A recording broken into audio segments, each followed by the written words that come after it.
오늘 여호수아 말씀을 이제 좀 마무리를 하려고 합니다. 우리가 여호수아 말씀은 전반부가 이제 정복 전쟁이었습니다. 하나님께서 이스라엘 백성들에게 약속하신 이 가나안 땅을 이제 차지하는 그 과정이 이제 전반부였는데요. 이 전반부에서는 우리가 꼭 기억해야 될 두 가지의 개념이 있습니다. 그 첫 번째는 이 전쟁은 하나님께 속한 전쟁이다 라는 이 말씀, 그 다음에 또 하나는 이것은 거룩한 전쟁이다. 이 두 마디만큼은 여러분들이 꼭 기억을 할 수 있기를 바랍니다. 이게 비슷한 의미 같지만 방점이 좀 다릅니다. 하나님께 속한 전쟁이라고 하는 것은 홍해 앞에 있을 때에 너희는 두려워하지 말고 내가 너희 앞에서 행한 일을 보라.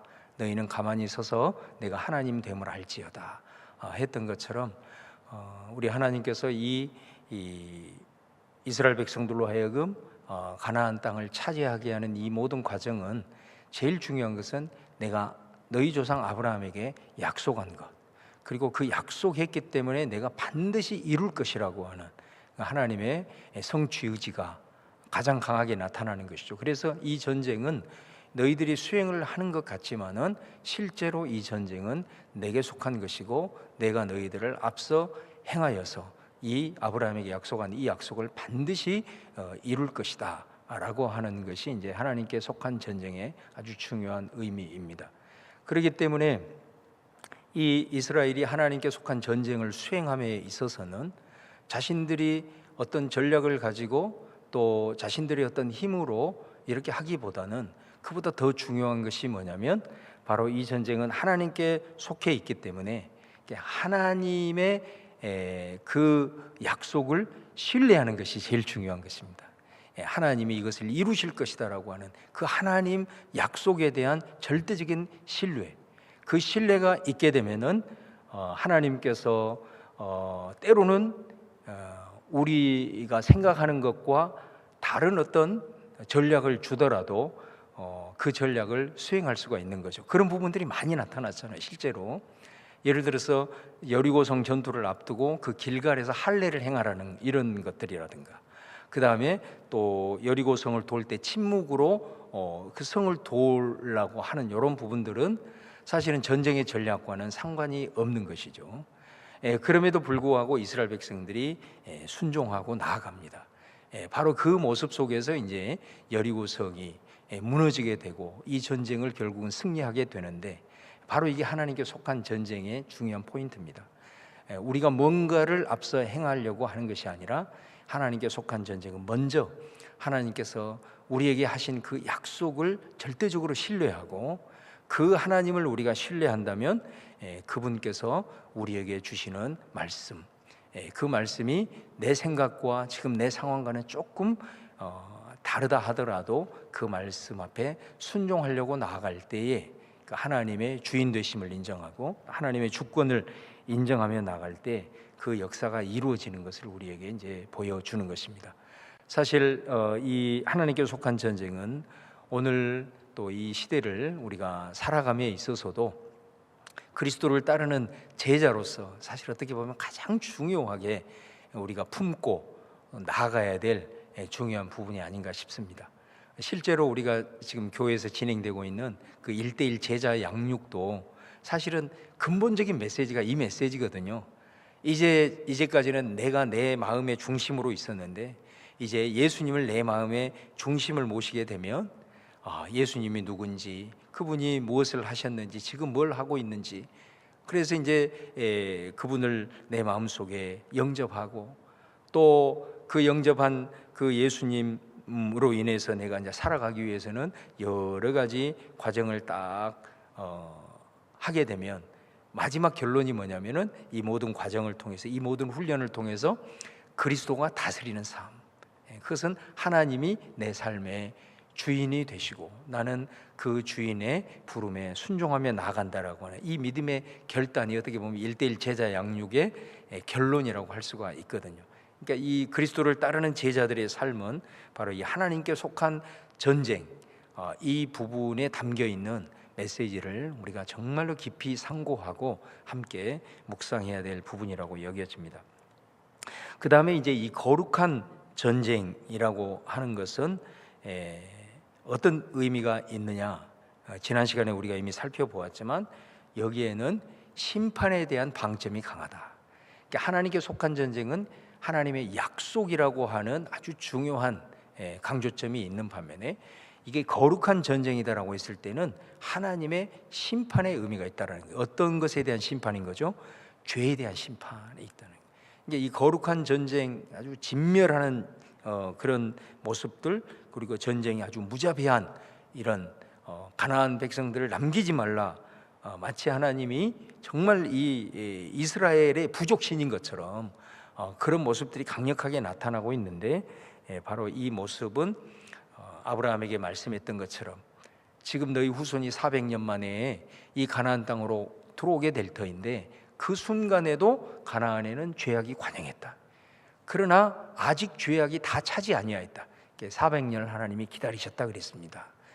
그렇게 죄악이 관영함에도 불구하고 심판을 행하시기까지는 하나님이 얼마나 인내하고 참고 기다리셨는가라는 걸 알게 되고, 그 죄악이 더 이상 돌이킬 수 없을 정도로 나아갔을 때 결국은 이스라엘이 심판의 도구가 되어가지고 결국은 그 죄악에 대한 강력한 심판이 이루어지는 것이 이 거룩한 전쟁의 의미다라는 것을 우리가 함께 살펴보았습니다.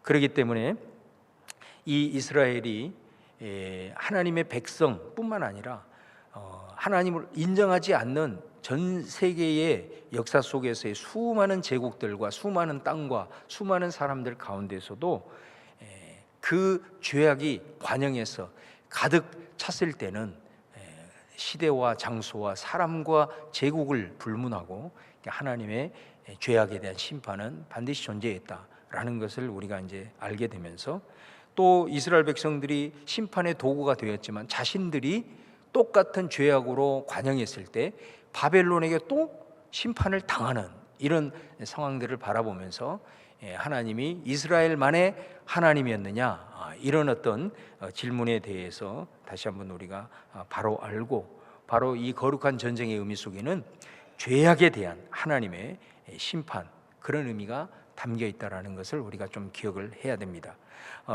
그러나 여기서 이제 우리가 좀 한 가지 왜곡해서는 안 될 것은 뭐냐면, 이 거룩한 전쟁 개념은 신약 시대를 살아가는 저와 여러분에게는 반드시 자신에게 적용을 해야 됩니다. 다시 말하면 내가 누구의 죄에 대해서 내가 심판의 도구처럼 그렇게 행동을 해서는 굉장히 이게 위험하게 되는 것입니다. 여러분, 예를 들어서 심판의 도구로서 쓰임을 받았던 그런 민족들이 있잖아요. 예를 들어서 이스라엘의 죄악에 대한 심판의 도구로 바벨론이 쓰임을 받았어요. 그런데 바벨론이 나중에 어떻게 됩니까? 엄청나게 교만해지잖아요. 교만해져 가지고 마치 이사야 말씀에 보면은 자신들이 하나님의 위치에 올라갈 정도로 하나님에 대한 두려움, 이런 경외감이 전혀 없이 자신들이 마치 심판의 도구처럼 행하려고 했을 때 결국 바벨론이 얼마 가지 못하고 또 망하게 되는 것을 봅니다. 그러니까 우리가 이 거룩한 전쟁을 얘기할 때는 항상 내가 누구의 심판의 도구가 되고, 어떤 나라가 또 다른 어떤 나라의 심판의 도구가 되고, 이렇게 이런 심판의 도구의 그런 의미를 부여하게 되면 굉장히 이 말씀을 왜곡하게 되고 또 심각한 문제가 발생을 하게 되는 겁니다. 그래서 이건 철저하게 나의 죄에 대해서 돌이켜보고 죄에 대해서 얼마나 이 죄의 결과가 끔찍한가라는 것을 다시 한번 좀 몸서리치듯 바라보면서 하나님 앞에 거룩한 모습으로 가기 위한 우리 자신의 결단이 되어야지 누구에게 심판의 도구가 내가 될 것이다 라고 하는 그런 교만에 빠지게 돼서는 안 된다라는 것을 함께 살펴볼 수 있기를 바라고요. 자, 오늘은 이제 정복 전쟁이 끝나고 그 다음에 순서가 뭐냐면 이제 땅을 분배를 하는 겁니다. 땅을 분배를 하는 이제 장면이 나오게 되죠. 자, 여기에서는 첫 번째로 우리가 생각해야 될 것이 뭐냐면 바로 신실하신 하나님. 자, 이 부분을 우리가 생각할 수가 있습니다. 왜냐하면 우리가 여기 나오신 대로 1장에서 하나님께서 약속을 하십니다. 구체적으로 다시 한번 이 전쟁을 수행하기 직전에 여호수아에게 나타나서 내가 모세에게, 자, 이 말씀 같이 다시 한번 봉독해 볼까요? 시작. 내가 모세에게 말한 바와 같이 너희 발바닥으로 밟는 곳은 모두 내가 너희에게 주었노니 곧 광야와 이 레바논에서부터 큰 강 곧 유브라데 강까지 해쪽 속의 온 땅과 또 해 지는 쪽 대해까지 너희의 영토가 되리라. 아멘. 자, 그리고 전쟁을 이제 수행을 했습니다. 이 약속을 붙들고 하나님께 속한 전쟁, 하나님의 주권을 인정하면서 순종함으로 나아갔을 때 바로 이 땅을 이제 차지하게 되는데, 12장의 그 약속 성취가 이제 이루어지는데 11장 23절 같이 읽겠습니다. 시작. 이와 같이 여호수아가 여호와께서 모세에게 말씀하신 대로 그 온 땅을 점령하여 이스라엘 지파의 구분에 따라 기업으로 주매 그 땅의 전쟁이 그쳤더라. 아멘. 그러니까 하나님께서 약속하신 이 약속은 하나님께서는 반드시 이루시는 그 신실하신 하나님을 오늘 이 땅 분배 과정 속에서, 또 전쟁이 끝나는 이 과정 속에서도 분명히 볼 수가 있겠습니다. 이 신실하신 하나님이 왜 중요하냐면, 이제 땅 분배를 한다는 것은 뭐냐면 이제는 각 이스라엘 지파가 각 지파별로 흩어진다는 의미를 갖습니다. 그러니까 이제까지는 이스라엘 백성들이 여호수아를 중심으로 해서 12지파가 하나가 되었잖아요. 연합을 했습니다. 연합을 해서 이 전쟁을 수행을 했잖아요. 절대로 흐트러지면 안 되는 거예요. 연합을 해야 돼. 하나가 돼서 정말로 이 전쟁을 수행을 해서 결국은 이 전쟁을 이제 차지하게 되는 것을 우리가 이제 볼 수 있습니다. 자, 그런데 이제는 그 차지한 땅을 이제는 어떻게 하나님이 명령을 하시느냐면, 각 지파를 따라서 분배를 해라. 분배를 해서 이제는 각 지파별로 너희들이 흩어져야 된다라고 얘기를 하는 거죠. 자, 우리가 이미 살펴보겠지만은 하나가 되어 있다가 이제 각자가 흩어지게 됐을 때는 이 사람들 속에는 두려움이 있을 수밖에 없는 거죠. 자, 이 상황에서 이들에게 있어서 제일 중요한 부분이 어떤 부분이냐면은 바로 우리가 하나 되었을 때에 이 전쟁 가운데 함께 하셨던 그 하나님이 우리에게 흩어지라고 말씀하시고, 우리 각 지파가 이제는 분배받은 그 땅에서 이제 그 땅을 차지하고 그 땅을 세워가고 이제 그 땅을 이제 다스리면서 살아가야 되는데, 그 상황 속에서도 우리가 그 일을 할 수 있는 것은, 제일 중요한 것이 뭐냐면 하나님은 신실하시다. 함께 했을 때 함께 하셨던 하나님, 우리가 흩어진다 하더라도 결코 우리와 동일하게 함께 하실 것이다라고 하는 그 신실하신 하나님을 붙들 때만이 바로 그들이 흩어질 수 있고, 흩어진 삶의 자리에서도 승리를 선포하며 나아가는 줄로 믿습니다. 그래서 여러분, 이 신실하신 하나님, 이 모습이 굉장히 우리의 신앙의 고백에 있어서 아주 중요한 부분이라고 하는 것입니다. 그래서 여러분, 여기에서 보면 이제 땅을 분배를 하게 될 때에 그 방식이 뭐냐면 제비를 뽑습니다. 그 제비를 뽑는다는 것은 이건 역시도 하나님의 주권을 이제 의미를 하죠. 그랬을 때에 이 사람들이 섣불리 나가려고 하지를 않습니다. 그랬을 때에 지체하는 지파들을 여호수아가 꾸짖으면서 너희들이 하나님의 신실하심을 믿고 과감하게 나가라, 이렇게 이제 말씀하고 있는 것을 보게 됩니다. 그래서 이 분배 과정에서 우리가 이제 가져야 될 첫 번째 중요한 메시지는 하나님의 신실하심, 그 다음에 두 번째는 흩어져야 된다는 것. 자, 이 부분을 다시 한번 좀 설명을 드리면, 이제까지는 이들이 하나가 되었다가 이제 하나님께서는 하나 된 그 상태로 머물러 있지 않고 지파별로 각 흩어지기를 원했단 말이죠. 자, 여러분, 이것은 저는 굉장히 중요한 의미가 있다고 봐요. 자, 우리에게 있어서 교회라고 했을 때, 이 교회를 규정을 할 때 모이는 교회, 흩어지는 교회, 이렇게 규정을 합니다. 다시 말하면 우리가 함께 주 예수 그리스도의 이름으로 모여서 공동체를 형성을 합니다. 그 공동체를 형성을 하지만 그러나 그 모이는 공동체만이 교회가 아니라 우리 각자가 삶의 현장으로 각자가 흩어지는 우리 한 사람 한 사람이 또 하나님의 거룩한 성전, 교회인 줄로 믿습니다. 그러니까 그러면 하나님의 궁극적인 사실은 목표는 뭐냐라는 것은 흩어지는 교회입니다. 우리의 삶의 현장에서 흩어지는 교회로서 그곳에서도 하나님의 주권을 인정하고 그곳에서도 하나님의 마음을 품고 그곳에서도 선교 마인드로 살아가는 바로 그것이 궁극적인 하나님의 우리를 향한 계획과 목표다라는 것입니다. 그러면 우리에게 있어서 이 모이는 공동체는 어떤 의미일까요? 바로 이곳에서 이스라엘 백성들이 지파별로 흩어졌을 때 바로 그들이 하나님의 신실하심을 믿는다라는 것은 그래, 우리가 함께 뭉쳐 있을 때 그 공동체를 통해서 하나님이 어떤 일을 행하셨는지 그들이 다 이미 경험을 했단 말이에요.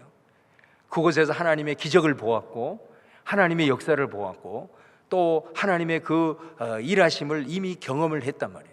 이제 그 경험을 가지고 공동체에 머물러 있는 것이 아니라 이제는 각자의 삶의 자리로 너희들에게 분배받은 그 땅으로 이제 들어가서 그곳에서 이 공동체로서 경험했던 하나님의 살아계심과 또 하나님의 말씀과 하나님의 역사를 그곳에서 너희들이 이루어 가야 된다. 이게 선교고 바로 이것이 교회를 세우시고 또 하나님께서 인도하시는 궁극적인 계획이다라는 거예요.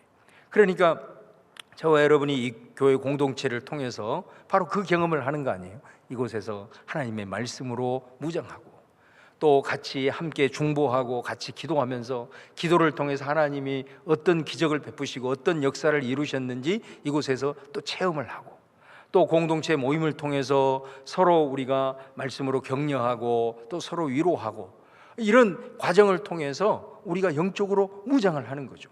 그리고 이곳에서 내 홀로 있을 때 경험할 수 없었던 그 하나님의 그 살아계심을 이 공동체를 통해서 우리가 체험을 하는 거예요. 그리고 체험을 하고 나서 그 상태로 여기가 좋사오니가 아니라 바로 우리가 삶의 현장으로 들어가서 여기 공동체에서 경험했던 그 하나님의 살아계심을 믿고 그리고 그 신실하신 하나님을 붙들고 우리가 삶의 현장 가정 안에서 그곳에서도 하나님의 마음을 품고 또 하나님의 말씀을 가지고 또 살아내는 바로 그것이 우리를 향한 하나님의 궁극적인 목표인 줄로 믿습니다. 이게 굉장히 중요한 거예요. 왜 우리를 모이겠느냐? 흩어지기 위해서 모인 것이다. 그래서 우리들의 실제적인 삶의 승부는 우리들의 삶의 현장에서 우리 각자 흩어진 교회로서의 거기에서 열매를 나타내고 거기에서 하나님의 선교를 이루고 또 하나님의 역사를 이루게 돼. 공동체를 통해서 하나님의 살아계심을 함께 경험하고 무장하고 흩어져서 살아내고 또 이곳에 와서 함께 회복하고 치유받고 무장해서 또 가고 그래서 이 모이는 공동체 여기가 좋사오니가 아니라 하나님의 궁극적인 목적은 바로 흩어지게 해서 삶의 현장에서 주의 뜻을 이루게 하신 것이다 라는 중요한 의미가 있는 것입니다. 그래서 여러분 이 이스라엘 백성들로 하여금 지파별로 흩어지게 하는 바로 의미가 바로 여기에 담겨 있다라는 것을 우리가 꼭 기억을 하시면서 오늘 저와 여러분의 또 교회 또 교회인 내 자신 적용을 하면서 우리가 함께 나가야 되겠다. 왜 우리가 교회에 모이는가? 그 궁극적인 목적은 바로 나로 하여금 흩어져서도 신실하신 하나님을 붙들고 약속을 붙들고 또 그곳에서 어찌하든 살아내기를 원하시는 하나님의 계획이 있다라는 것을 꼭 기억할 수 있기를 주님의 이름으로 축원을 드립니다. 그 다음에 두 번째는 이 분배하는 이 과정을 보면은 하나님의 나라의 중요한 원리가 또 이 속에 담겨 있는 것을 볼 수가 있습니다. 우리가 이 전쟁을 통해서 차지한 성읍은 31개 성읍입니다. 31개 성읍이라는 것은 이 가나안 땅의 전체 성읍을 의미하지 않습니다. 그곳의 핵심 요지를 점령했다 그런 의미로 보시면 됩니다. 그러니까 이 31개 성읍을 차지했다라는 것은 이제는 더 이상 이 가나안 백성들이 서로 연합을 하거나 서로 단독으로서 이스라엘 백성들을 대적할 수 없을 정도로 그들의 어떤 핵심 요지를 싹 정리를 했다. 그러니까 그들 힘으로는 더 이상 이제 홀로 대적할 수 없는 상태를 만들어 버린 거죠. 이렇게 만든 겁니다. 그러고 나서 그러면은 나머지는 그럼 어떻게 해야 되냐? 흩어져서 너희들이 이제 흩어져서 각 지파별로 이제 남아 있는 가나안의 백성들을 이제 쫓아내고 그곳에서 이제 너희들이 그 땅을 세워야 되는 책임감이 그들에게 주어진 것이다라는 것이죠. 그러니까 여러분 이 원리가 하나님의 나라의 원리와 같습니다. 하나님의 나라의 원리가 뭡니까? 그 영어로 표현대로 already not yet이라는 원리입니다. 이거는 하나님의 나라는 이미 시작이 되었지만 아직 완성이 되지 않았다라고 하는 이 원리입니다. 하나님의 나라가 이미 시작이 되었다라는 것은 예수님께서 이 땅에 오심으로써 예수님이 왜 오셨죠? 하나님의 나라를 가져오신 거거든요. 하나님의 나라를 가져오신 거예요. 하나님의 그 통치, 하나님의 다스림을 통해서 우리에게 그것을 우리에게 하나님의 주권이 이런 것입니다. 하나님의 다스림의 삶이 이런 것입니다. 그리고 하나님이 통치하실 때 마귀 권세가 떠나가고 죄악이 무너지고 사망의 권세가 극복이 되어지는 바로 이 일을 위해서 우리 예수님이 오신 줄로 믿습니다. 그래서 하나님의 나라가 시작이 예수님을 통해서 된 거죠. 그러면 하나님의 나라의 완성이 언제 이루어지느냐? 우리가 잘 아는 대로 예수님의 재림을 통해서 하나님의 나라가 완성이 되잖아요. 그러면 여러분 우리는 지금 그 사이를 살고 있는 것이다 말입니다. 사이를. 그렇기 때문에 이스라엘 백성들이 이 결정적인 31개의 성읍을 딱 무너뜨리고 이제 이 가나안 백성들이 스스로 대적할 수 없을 정도로 결정적인 핵심 요지를 딱 꺾어놓고 이제는 하나님께서 각 지파별로 그 광대한 땅을 분배를 해주는 거죠. 제비를 뽑아서 분배를 해주면서 그 분배된 땅으로 들어가면 반드시 거기에는 여전히 아직 정복하지 못한 가나안 백성들이 살고 있다는 것입니다. 그러면 그 가나안 백성들은 이제 분배를 받은 그 지파가 쫓아내야 되는 그 책임성이 있는 것입니다. 그것을 의미하는 것입니다. 그래서 모였을 때 신실했던 그 하나님을 바라보면서 그 믿음 가지고 너희들이 남겨져 있는 그것들은 네 스스로 이제 하나님을 의지하고 하나님을 믿는 믿음으로 그것을 해나가야 된다라는 것을 의미하는 거죠. 그래서 하나님의 나라의 원리는 그런 것입니다. 하나님 나라의 원리는 예수 그리스도를 통해서 하나님의 나라가 이 땅 가운데 시작이 되었고 이제 완성을 향한 그 사이를 우리가 살아가고 있기 때문에 바로 우리가 마치 흩어진 이스라엘 백성들처럼 우리의 삶의 현장 속에서도 계속해서 그 하나님의 나라를 이루어가는 그 사명이 또한 저와 여러분에게 있는 것입니다.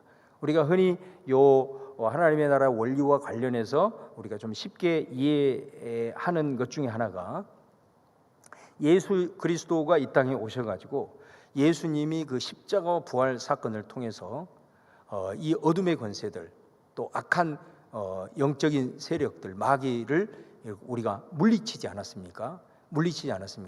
그런데 그 마귀가 그 십자가 부활 사건을 통해서 패배를 했지만 그 이후에 바울 서신이나 이런 말씀들을 보면 여전히 마귀가 살아있단 말이죠. 분명히 패배를 당했는데 여전히 이 세상의 임금이라는 둥, 그 다음에 또 공중 권세 잡은 자라는 둥 이런 식으로 표현이 되어 있단 말이죠. 이거는 뭐를 의미하느냐?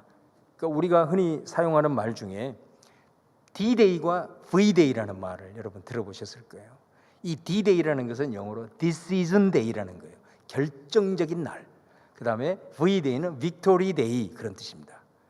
그러니까 이게 좀 쉽게 설명을 하면 우리가 제2차 세계대전 때 연합군이 독일과의 이제 전쟁을 벌일 때 독일이 결정적인 패배를 당한 전투가 노르망디 상륙작전입니다. 그 전쟁에서 연합군이 결정적인 승리를 하게 되고 이제 그 후로부터는 독일이 더 이상 힘을 쓰지 못하는 이런 결정적 패배를 당하게 된 거죠. 그날을 D-Day라고 그러는 겁니다. 그리고 V-Day, 승리의 날, 그 D-Day 노르망디 상륙작전에서 독일이 패배했다고 해서 바로 항복한 게 아니었거든요. 그 후로도 한참이 지난 다음에 결국은 독일이 이제 항복을 하게 됩니다. 그 날을 V-Day라고 하는 겁니다.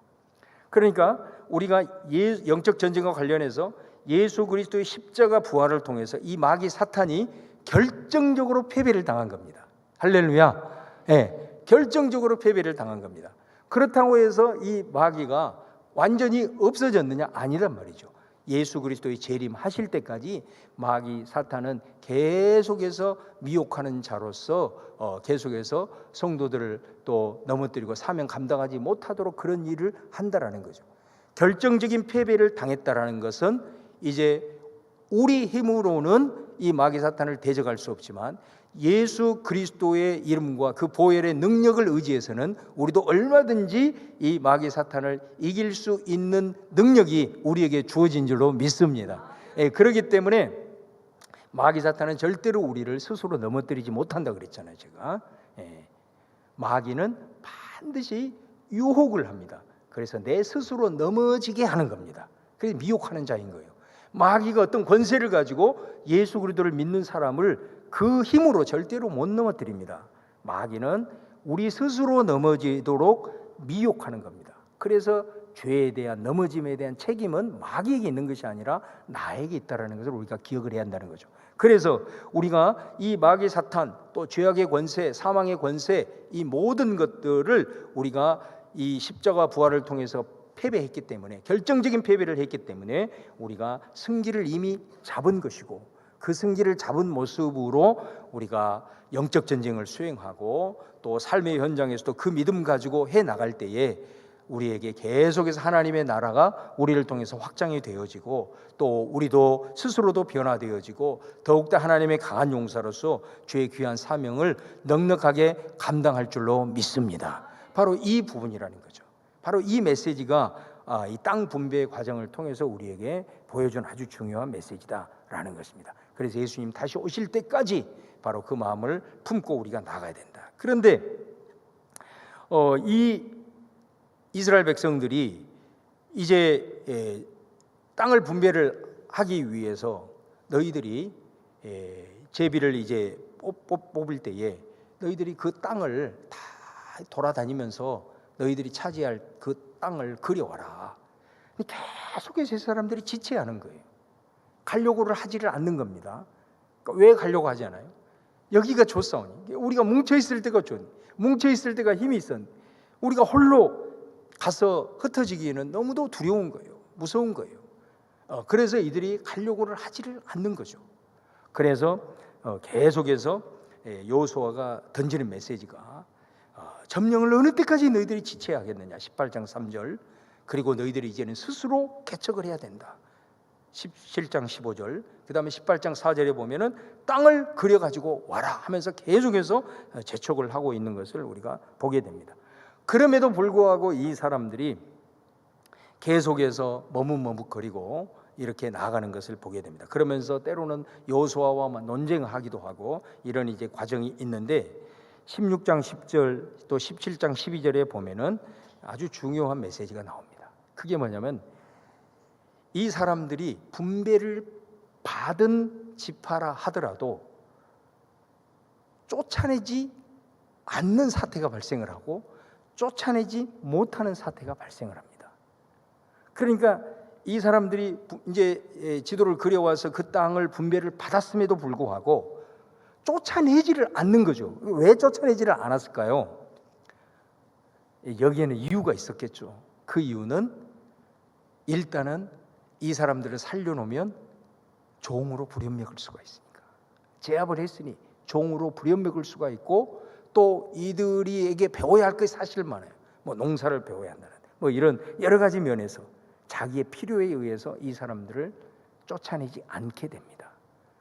이 쫓아내지 않음으로 나중에 이것이 올무가 되어가지고 그 사람들을 이기는 것이 아니라 오히려 영향을 받아가지고 결국은 이 사람들이 가나안이 섬기는 바알신, 그 다음에 우상 숭배에 빠져서 올무가 되어버리는 결과를 우리가 사사기를 통해서 우리가 보게 됩니다. 또 한편은 뭐냐면 쫓아내지 못하는 거죠.